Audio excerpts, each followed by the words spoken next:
there for being here as well. We're coming to you from the Exchange Gallery during the Creatures and Critters show. This show was suggested to us by one of our gallery committee members, Gina Dignazio, who is here tonight. Last year, we had done a show called Bugs and Botanicals. Attracted a ton of work. Really great work, a huge range from a range of people, and Gina thought that this would be a good follow-up, and she was exactly right. We've got work here by 34 artists from 7 Pennsylvania counties, more than 70 pieces in a range, 2D, 3D, all kinds of great stuff. So come on down to the gallery and check it out. This is also the third in our series of storytelling events here at the Exchange. We did our first one last year on the theme of disasters. We had a show at that point commemorating the 10th anniversary of the worst flood in Bloomsburg's recorded history. And we are doing this to help define who this community is. As we tell stories among each other, that helps us to understand who we are, what this community means, and it helps us tell the world at large who we are. We, of course, in general in this community would like a strong, healthy community. Part of what that means is attracting visitors who come in, have a good time, spend money, and leave. If we can tell each other stories about who we are and what this community is, and what it means to us, that means we're also telling people out there what it means, and hopefully attracting them to come see some of the terrific things that are here. Not all of the stories that we'll tell tonight are about this place, but they are from us, the people who live here. With that, I will introduce our first storyteller. Gina Dignazio is here with visual aids. I have visual aids, thank you.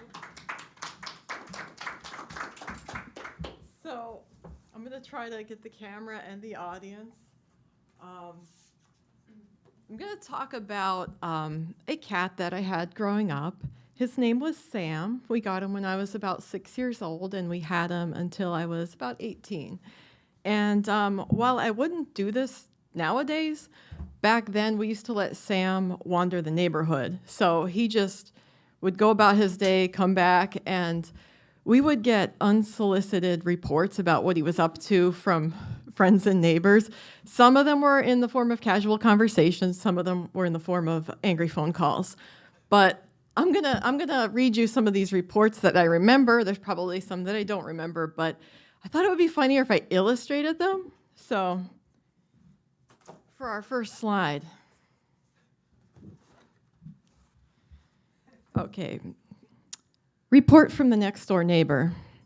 Every time I leave my basement door open, Sam walks in.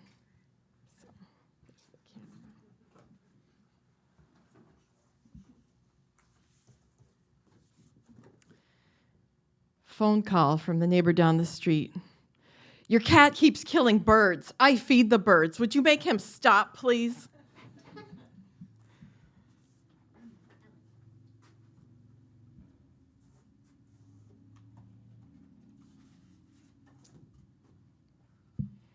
Report from across the street. I was in my basement doing laundry, and I had the feeling that someone was watching me. And I looked out the window, and I saw Sam staring at me. Sam.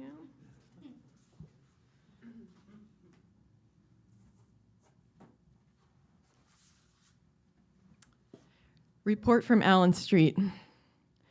They left the doors open during Mass on Sunday, and your cat Sam walked in during service. This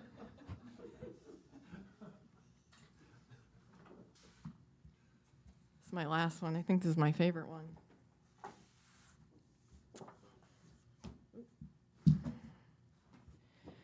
Phone call from the neighbor down the street. Your cat took a crap in my garden. Would you please clean it up?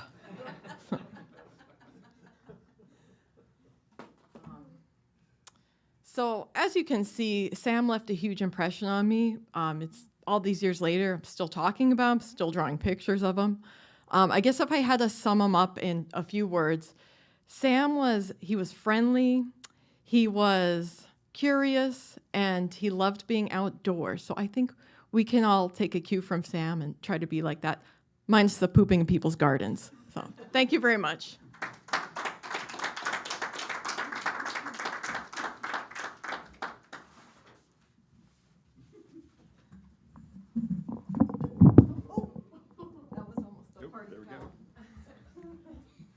That was terrific. The combination of words and images going together, just what we want in a gallery full of images with stories. Next up, Linda Dietrichson is going to read.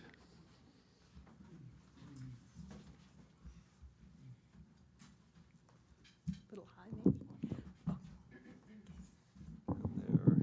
That's probably better. Okay, very good.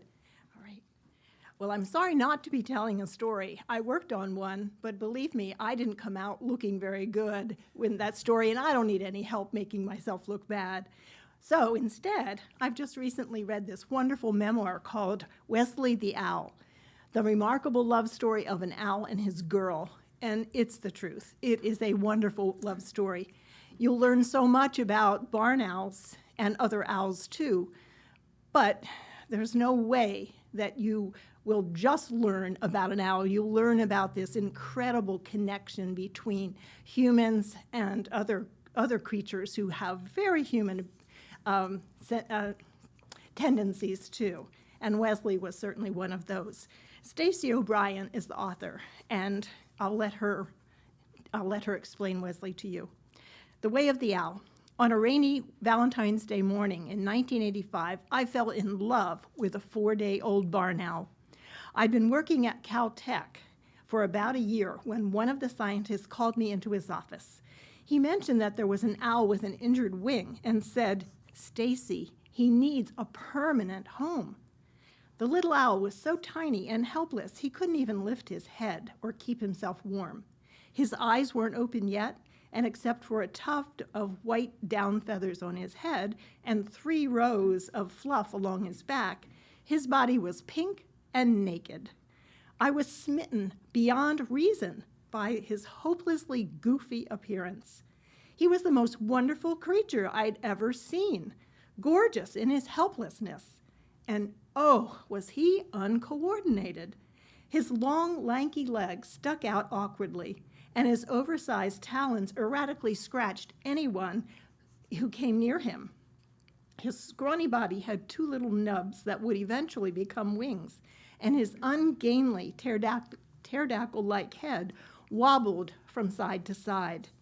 It seemed as if his body had been assembled from the flotsam and jetsam of many different creatures.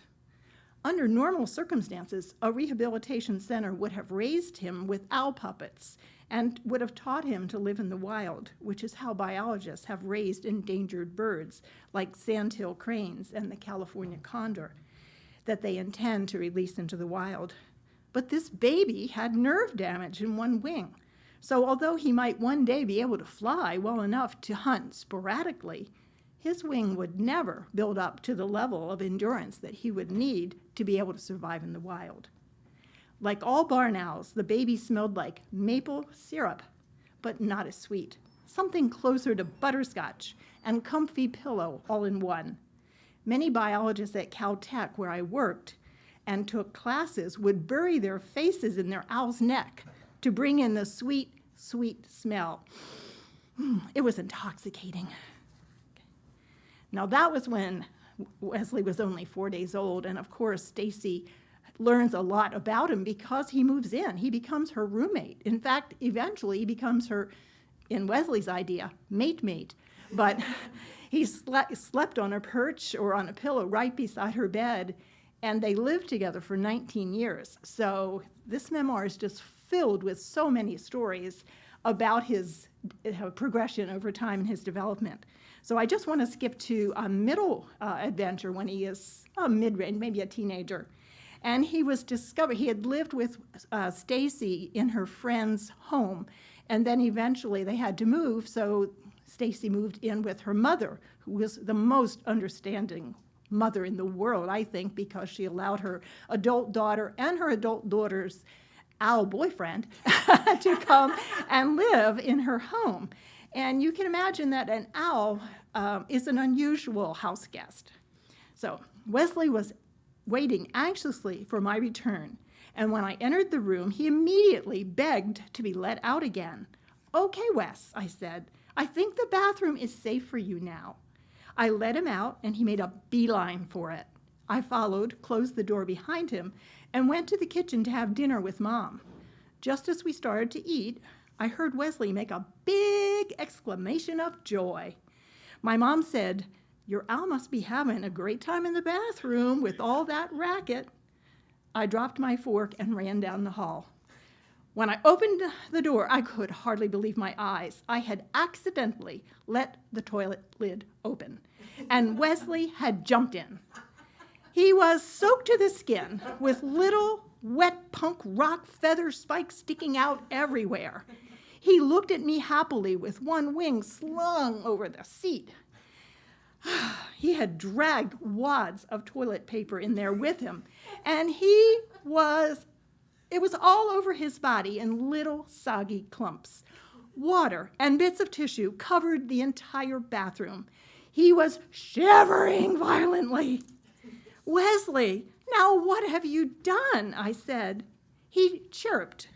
I lifted him out of the toilet, heavy with water, and he fought to get out of my arms, kicking and squirming to jump back in the bowl. Now I was soaked and covered with soggy toilet paper. He struggled until he saw me close the lid. I wrapped him in towels and tried to warm him. "You should have been born a heron, Wes." He still shivered. This was unbelievable. "There is no such thing as a water owl, you crazy bird." I could not get him dry with towels, and it was plain that he was dangerously cold. Dr. Penfield had said that being chilled could kill an owl. I could only think of one way to get him dry, but it wasn't going to be easy. "Wesley, I'm going to blow you dry, okay?" I forgot to tell you that they really communicated with each other. She with words and he with owl talk. "You are cold and you need to get warm, so I'm going to dry you off." Even if he didn't understand my words, my tone of voice and my explaining meant to him that I was preparing to do something deliberate. It seemed to calm him in most situations. So I started blowing my hair. He watched solemnly from the floor, trembling and looking so rumpled and bedraggled. I felt sorry for him. I waved the blow dryer at myself, then aimed it at him. Ooh. He startled when he felt the breeze jumping and raising his wings. But then I turned it away and back onto myself. This sure feels good," I said. I pretended to groom myself and he began to preen his feathers. I aimed it back at him. This time he didn't jump. He stood still with a look of martyred endurance on his face. I turned it back on myself before he could get scared again. By doing this over and over, I was able to convince him to stand still while I aimed a low, warm flow of air at him and dried his feathers. In fact, I thought he looked like he was actually beginning to enjoy it. I hope I never have to do this again, I thought, as I put away the blow dryer. When I emerged from the bathroom, dinner was cold, and of course, I was wet and had bits of soggy toilet paper all over me. My mom's jaw dropped to the table, and I said, "My owl thinks he's a duck." So, is there time for one more? Okay, if you don't mind. Now I'm going to take you through most of his life to when he is an older owl and he's beginning to have some physical problems. Excuse me. His beak continued to grow and to become so long that he was in danger of choking to death. Barn owls eat only one food, and that is mice. And they have to eat the entire mouse, because if they don't get all the vitamins and the nutrients that they need to keep themselves healthy. So Stacy would feed him a diet of mice that she purchased that were frozen, and then she would have to warm them in the microwave to get them to be room temperature, and then she would feed 4, 5, 6, 7, however many Wesley needed. When he molted, he needed more for more energy to get out the old feathers and to get in the new ones. But now he's an older bird. His beak has still been growing, and he's having difficulty. He has gotten his beak stuck in the mouse's head because, as I said, he has to eat all the parts of it. And so, because of the way his mouth and throat are set up or arranged, he would obviously choke if he has his mouse in his throat and he's got his beak and he can't get it out. So, finally, more out of desperation than cleverness on my part, I began to work with Wesley using language and imagery. Some scientists believe that animals may use some sort of mental telepathy to beam picture thoughts to communicate with each other. And experiments have indicated that it does work between humans and certain animals. It seemed pretty far out, but I decided to try it. I sat still and began to send thoughts and pictures to Wesley about trimming and filing his beak. I also spoke the thoughts out loud because he was used to my talking to him in a deliberate manner before introducing anything new. I decided to focus on his beak first. He also was having trouble with his talons growing too long, but to focus on his beak first because until that problem was fixed, I had to cut the heads off all of his mice before feeding him or he would choke on them.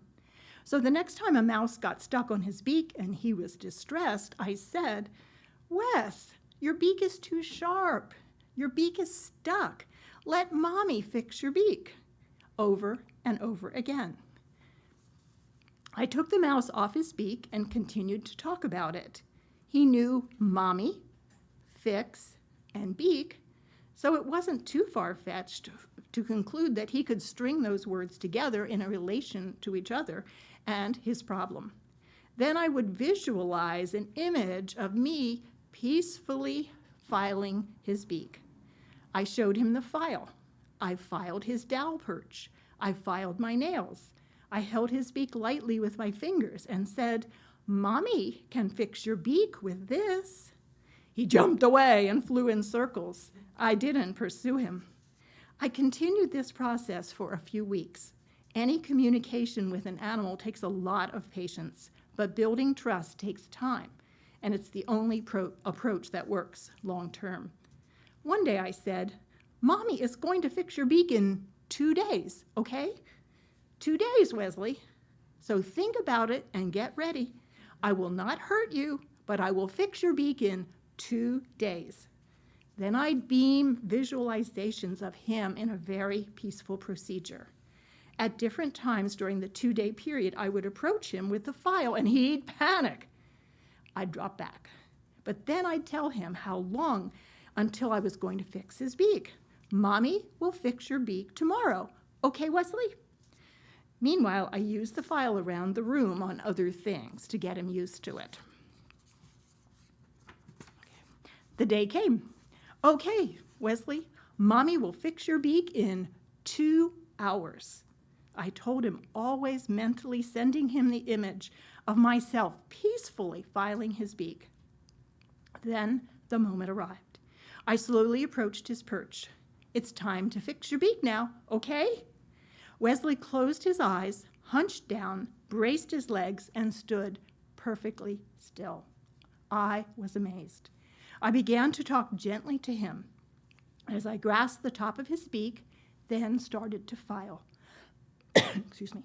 He pulled away just a tiny bit and squeezed his eyes shut. I filed and filed. It seemed to take forever to trim that long, ice pick-like hook back to a manageable size. Wesley didn't move a muscle or make a sound. He just kept his eyes shut and acted like he was intently focused on not feeling anything. The filing must have vibrated his head and made a terrible sound inside because his beak is really part of his skull. When I was finished, I wiped his beak and said, "Okay, Wesley, good job. All done. What a smart bird. So brave." Okay, thank you.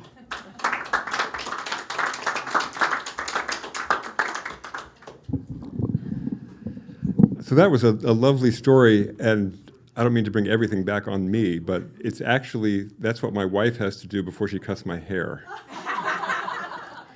We've got a date later this week, and at this moment, she's sitting at home thinking, later this week, I'm cutting your hair. Okay, Sheila Dignazio, you're up.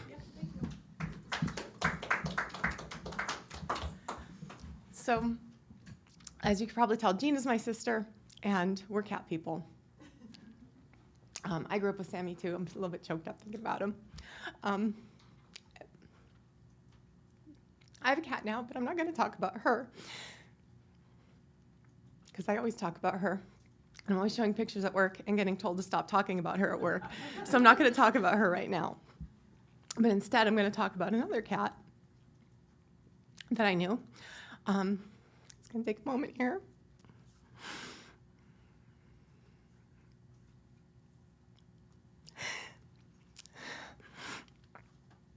I'm sorry. I feel really homesick right now.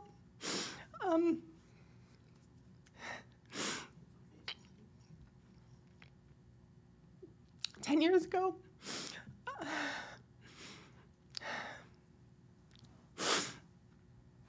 okay, 10 years ago, I was living in Saudi Arabia. And my friend Lindsay came back. We were living on a compound. It was an all-female compound. So we had to do the typical Saudi things. We had to wear the abaya, the long black dress, the hijab to go out. And when we would go, we were teachers, so when we go to school, have to get dressed up to go to school, and then you come back to the compound and you take everything off and you can relax a little bit. You're back at home. And it was home. We had cats at home growing up.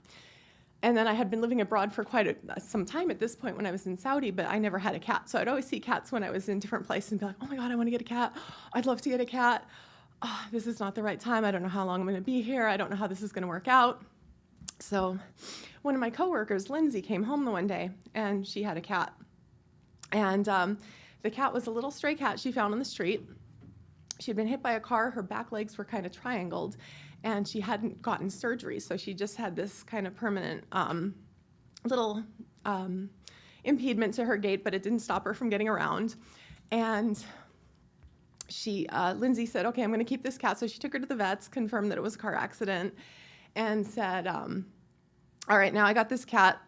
I don't know what I'm going to do from here. Lindsay was from the States like I am, and she's like, I don't know what I'm going to do. She said, I'll figure it out at some point. Lindsay was in Saudi Arabia. She had grown up there. Her father worked for Aramco, so she went back to Saudi as an adult on her own to go spend some more time with him. And she's just like, oh, a cat's going to make it feel more like home here. So she gets this cat, and she says, now I got to figure out how to get this cat back to the States eventually, because she was on a 1-year contract. So she named the cat Mafi Mushkila, which is Saudi Arabic for no problem, and got the procedures going. And even though we worked together, I didn't follow along too much with what was going on. It was still kind of a little bit vague for me, because I was like, that's her cat, not my cat. And when she would go to visit her dad, she would ask, just in general, like, does anybody want to come over and watch Miss Mafi? We called her Miss Mafi for short. So I said, yeah, I'll go over. So I would go over and watch Miss Mafi and keep an eye on her, and usually take a book and read for a couple hours and let Miss Mafi sit on my lap and play around with her. And then the day came, Lindsay was getting ready to go. And she still had, I think, about 2 months or 3 months left on her contract, but she said, I have to send the cat out first, because I guess the regulations at the time, she couldn't travel with the cat. So she got Miss Mafi a plane ticket. Miss Mafi had a driver to go to the airport, because women were not allowed to drive, so Lindsay could not drive her own cat to the airport, so she hired a driver to take Miss Mafi to the airport. I forgot to mention, too, Miss Mafi had a boyfriend.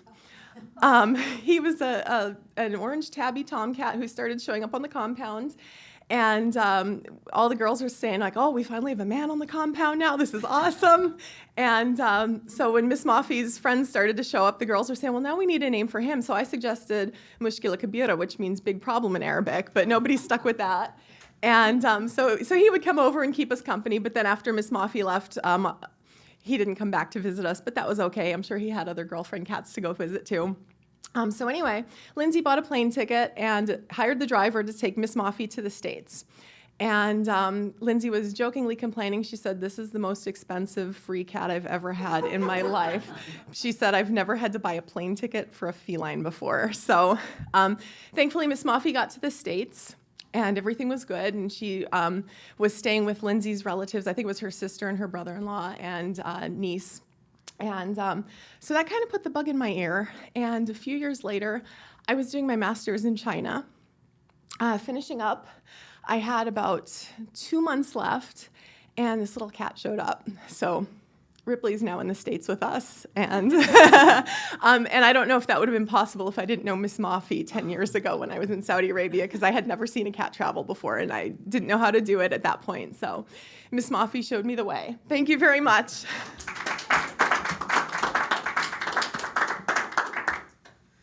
That was lovely. Thank you. I was not expecting that we'd go that far overseas for stories, but that's terrific. Continents. Yes, that's right. We've hopped and skipped across oceans already here. Tara, you're ready to go? I am. Okay. All right. If everybody can hear me, yeah. So I love animals. I go out in the woods all the time trying to find new animals, lifting rocks, bugs, insects. I am always doing it. And I got this awesome opportunity to go to Africa, and it was with a wounded veteran, which was even cooler. But I didn't hunt, so I got to hang out with this vet and go and see all these animals. I forget what day it was. It was probably the second day I was there, and I'm looking for an adventure because I'm in a different country, and I'm like, let's go. Or, I didn't know what to expect, but I was going for it.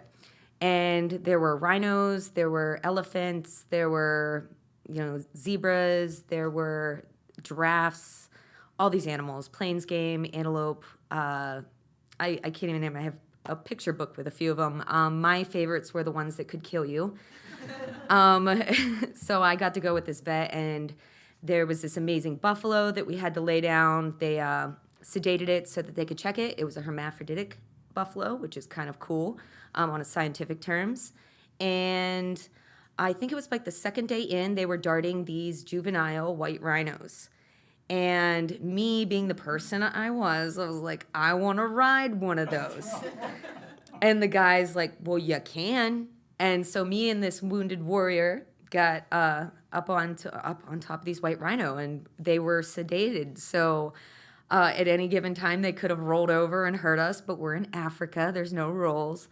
And we got to ride this awesome rhino until it fell over, and they get to transport it to another ranch.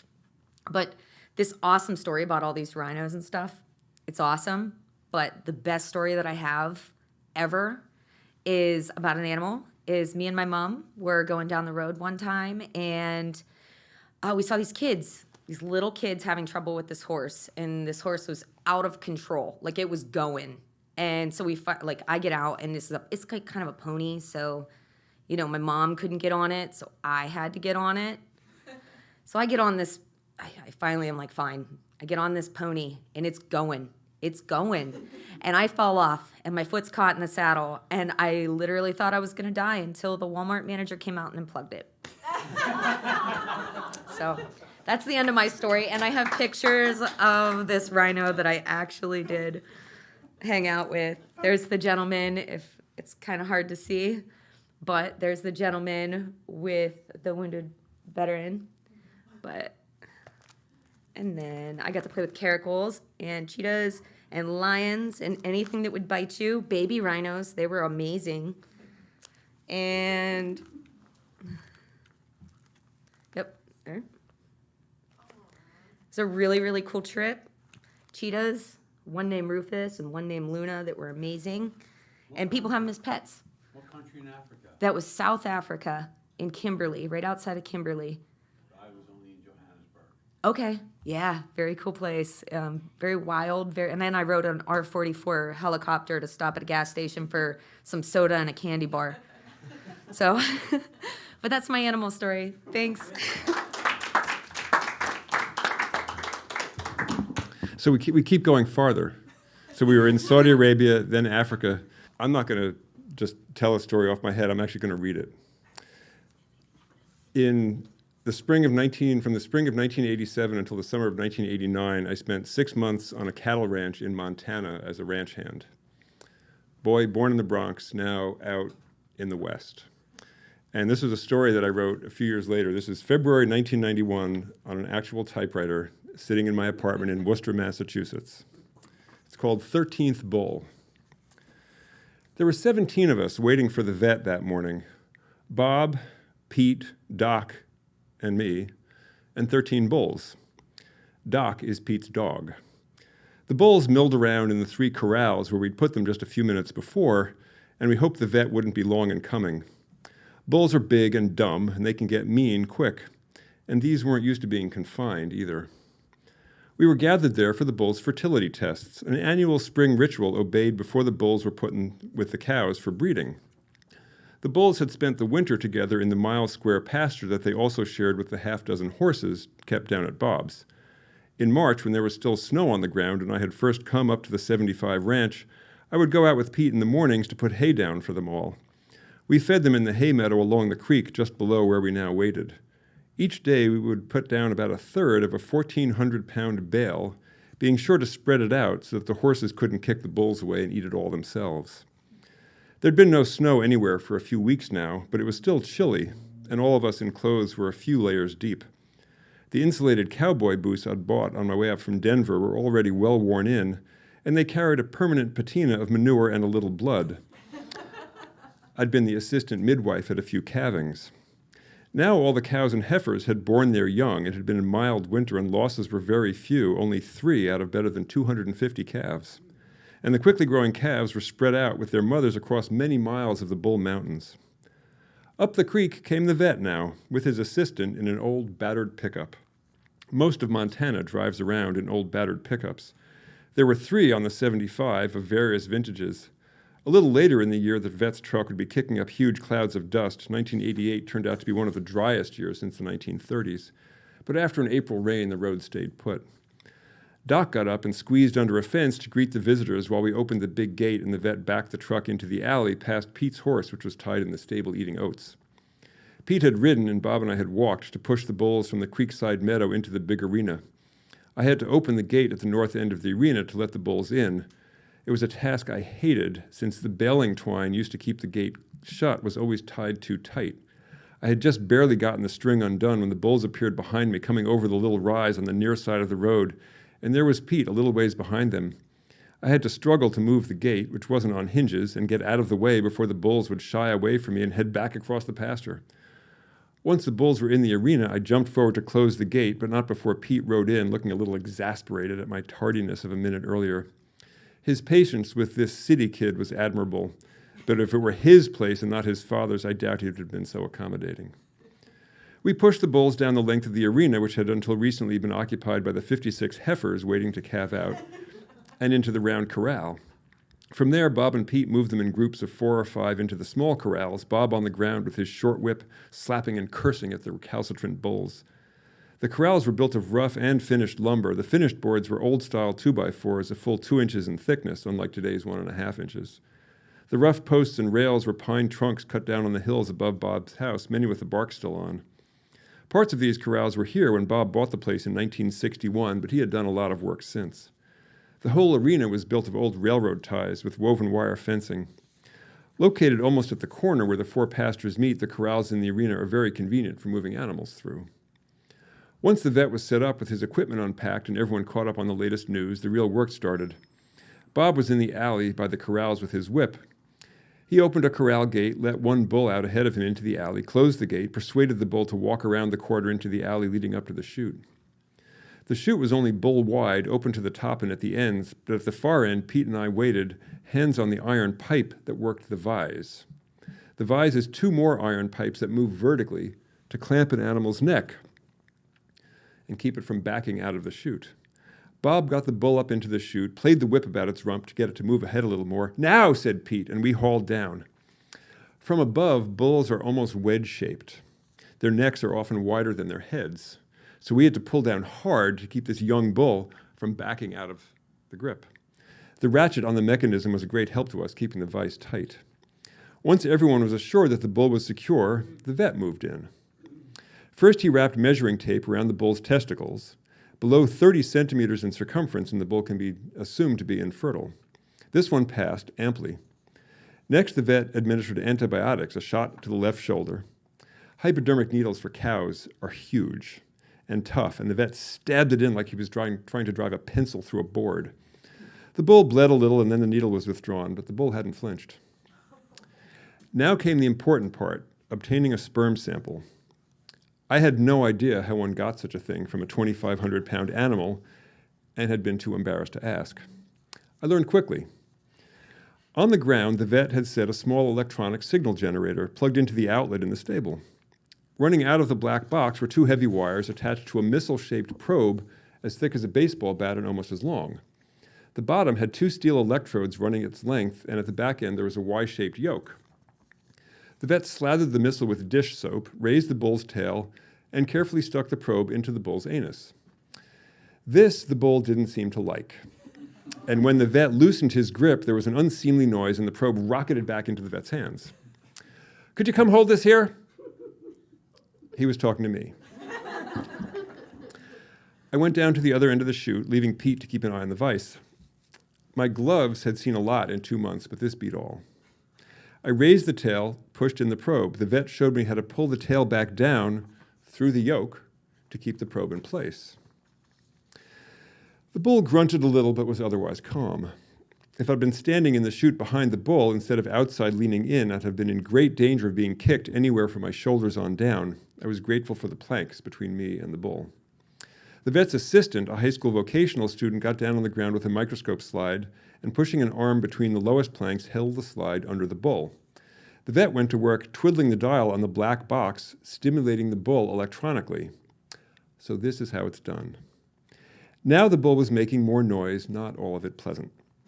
As the vet rhythmically turned the dial, the bull became noticeably aroused, and shortly, amid grunts and bellowing, the assistant had collected a sample. The vet took the slide, dropped purple dye on it so we could see the details better, and slipped it under the microscope that was sitting on the pickup's tailgate. He looked a while, said everything looked fine, and said 88. He motioned me to remove the probe, and I did, not knowing quite where to put it down. Pete released the ratchet's catch, and the vise opened, and the bull stumbled into the arena, then trotted a ways across it before looking back at us with what passes for confusion on its almost immovable features. During the course of the morning, I asked the vet some questions. First, I was very curious about who had discovered this method of arousing a bull, and how. The vet laughed and allowed that he didn't know exactly, but he speculated that someone doing colonic examinations realized that there were sensitive nerve endings in the vicinity.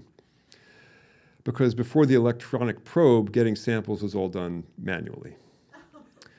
The number given to each bull's sample seemed subjective, since the vet didn't compare what he saw through the scope with any standard except the one in his head. What he looked for, he said, was volume of sperm, whether there were any deformities in their structure, and graded on a scale of 0 to 100. Just like in school, 65 was passing. One of the 75 ranch bulls had been a perfect 100 a few years back, the only one the vet had ever seen. None of these ranked as high, but all were safely passing, some even scoring in the 90s. The second bull wasn't as easy as the first. He walked into the chute readily enough, but when he realized there were trials in store, he decided not to face them standing up and collapsed on his belly. The vet didn't have to work to get the shot in, but everything else was at a standstill until we could get the bull upright. This is where Doc came in. Doc was a very smart dog. He had moments when you wouldn't think so, like when he would nip at cows' heels just for fun and get kicked in the head for his pains. And riding in the bed of the four-wheel drive pickup, he liked to snap at the branches of passing trees. More than once, Pete had looked in the rearview mirror and seen a dog hanging by his teeth from a pine tree. But when it came to getting cattle to do something, Doc was unsurpassed. Now that this bull was lying there, Pete called Doc over, pointing to the bull's neck visible between two of the planks. Doc didn't need further instructions. He jumped up, got his front feet braced, opened his jaws, and bit. The bull, surprised, tried to get up and get out of the way. While he was standing, the vet took a quick testicular measurement. The bull collapsed on the dirt again, only to be met by Doc's second furious assault. After a few go-rounds like that, the assistant had a couple of close calls, jerking his arm back out of the chute as a ton of beef settled down. The kid was quick to get out of the way once the sample was safely on the slide. With that sample examined and pronounced good, Pete opened the vise. The bull, who was on his belly again, didn't move. Doc hove in, snarling and snapping, and the bull decided to join his fellow out in the arena. We continued like this for the next 10 bulls, with Doc occasionally providing impetus. The vet soaped the probe and worked the machine. I was in charge of holding the probe in. Pete worked the vise. Bob was in the alley, cursing the intractable bulls through teeth clenched on his pipe. Bob was born and raised in suburban Boston. but he had come out to Wyoming and Montana as still a boy to go ranching. He answered an ad in Boy's Life magazine at age 14. He betrayed no effete Easternness, and he could curse with the best cowhands around. He was 63 that year and weighed as much as he had when he got out of the Army aged 20 and said he was in better shape. Although he'd almost been killed in Germany a little more than a month before VE Day, he named his ranch after the Army division he served in, the 75. There was no hair on his shins because he'd been kicked so many times by horses and cattle. His osteopath first looked at Bob's x-rays and asked, "Have you ever been thrown from a horse?" And Bob laughed and laughed. He'd lost count of the times about 2 decades earlier. He was tough as nails, and he read Winston Churchill's autobiography as his bedtime reading. While we were working on the 12th bull, the last one, the 13th, was getting more and more restless. He was trotting around the very small corral, bellowing. Pete and his father were both calling upon him under their breaths to calm down, cursing to themselves more than to anyone else. The vet and his assistant paid them no mind, and the 12th bull gave his sample and was led out into the arena. This left the 13th bull alone, out of sight of all of his confederates. He was bellowing louder than ever, and we turned our attention to him. Of his great escape, I only heard the first part. My view into the corral where the last bull paced was blocked by the loading ramp in the stable alley. What I heard was the creaking, groaning, splitting of timbers. Then Bob yelling, cursing. Then I saw a huge black mass of bulls sailing over the chest-high fence of the corral alley, clearing even the highest plank with room to spare. We all ran through the gates and looked over the fence at the tail end of the absconding bull, the 13th bull, as he trotted across the horse pasture away from the corrals and the vet and the needle and the probe. Well, shit, was all Pete could say. Behind us were the ruins of the corral fence that the bull had broken down, the old pine trunks rotten and crushed underfoot. How the bull had then leaped over a 5-foot-high fence with hardly his own length for a running start, none of us knew. We only knew that we'd seen it. "He's probably healthy," the vet said. We let him go. The other bulls had been fertile enough, and this one had been fine last year. And we were going to have to get all of them through the house pasture anyway before pushing them up the creek into the other sections where the cows and heifers waited. The vet and his assistant loaded up the black box and the microscopes, and I opened the gate, and the battered pickup headed down the road, up the rise and around the bend. And the only sounds left under the bluffs overlooking Parrot Creek were Doc sniffing at a new bull patty and the wind in the pines under the gray sky.